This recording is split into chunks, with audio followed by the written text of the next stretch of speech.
On my previous video, I received a comment from a user named Noah Hood who pointed out what he believed to be fanboyism toward the end of my video in regards to my comment about people need to accepting that Nintendo is different. Despite the fact that he recanted his statement after I explained to him what I actually meant, it got me thinking.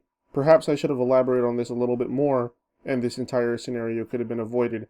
However, that video wasn't the right place to do it, so I'm going to make a separate video of it right now. Here are 3 things that people need to understand about Nintendo nowadays.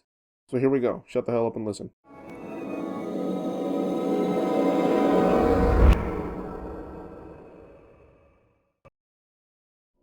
Number 1. Nintendo is never going to be powerful in the ways we knew them again.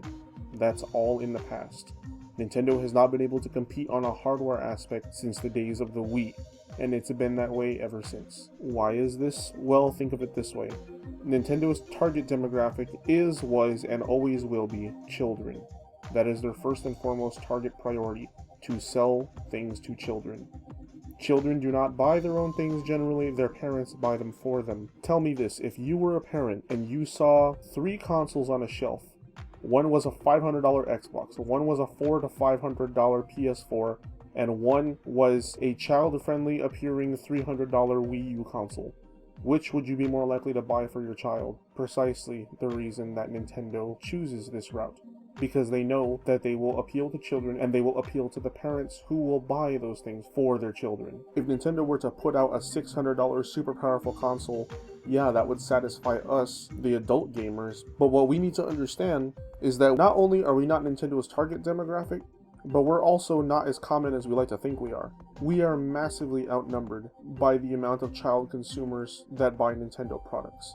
They are Nintendo's target demographic because not only has that always been the case, but it's because they vastly outnumber us.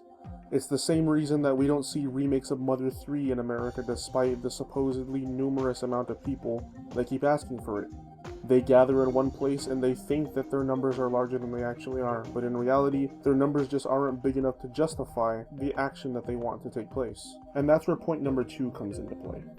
Number 2, we just simply aren't Nintendo's top demographic. We like to think we are because we grew up with Nintendo, but that doesn't mean Nintendo are going to follow us into adulthood and keep fulfilling our wishes, because when they say they're a children's company, it means just that, they're a children's company, not just our generation of children exclusively. We grew up, we are now adults, we are no longer the audience that they seek. I'm pretty sure they are grateful that we are still loyal to them and that we buy their products, but their primary target demographic has always been and will always be children. We need to stop acting like children every time that Nintendo gives us something that we didn't ask for.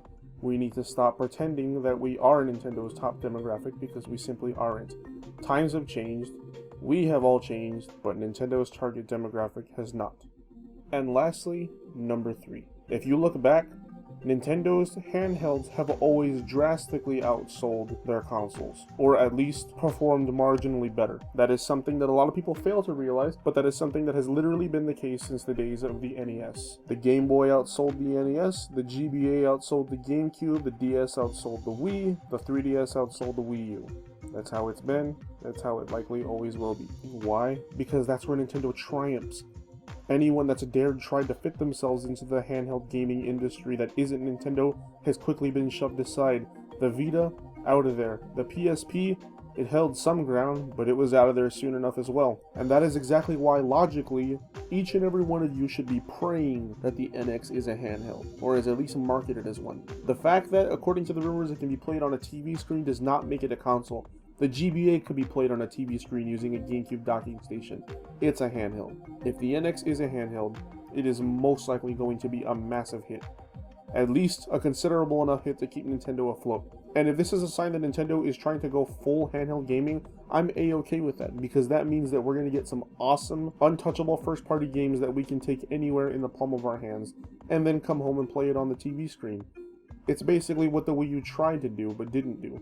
This is such a perfect concept for Nintendo fans, and this is a perfect concept for anyone that's looking for an experience that you can't get anywhere else. I can't get this on my PC, regardless of how powerful it is. I can't get this on my PS4 or my sister's Xbox One. That's why, really, to me, the only 2 relevant gaming platforms nowadays are PC and Nintendo. That is why I am so excited for what the NX might be.